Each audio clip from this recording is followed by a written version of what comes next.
يصطدم نادي أولمبيك مارسيليا الفرنسي بضيفه نادي فياريال الإسباني في ذهاب ثمن نهائي الدوري الأوروبي. ويسعى الفريق الفرنسي لمواصلة السير على نسقه الإيجابي الحالي منذ مجيء مدربه الجديد جون لوي غاسيا.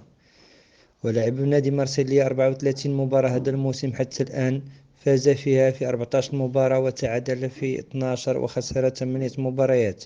سجل نادي مارسيليا 59 هدفا في جميع المسابقات حتى الآن، واستقبلت شباكه 41 هدف.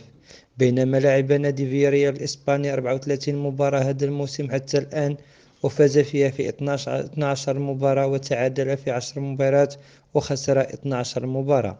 وسجل فياريال 52 هدفا في جميع البطولات حتى الآن، واستقبلت شباكه 56 هدفا.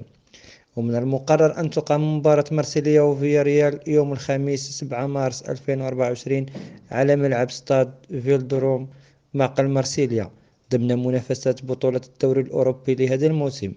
وتقام المباراة في تمام الساعة 10 مساء بتوقيت مصر، و11 مساء بتوقيت السعودية، والساعة 10:15 مساء بتوقيت الإمارات العربية المتحدة وقطر. وستنقل القنوات الرياضية على بين سبور HD 3 أحداث المباراة.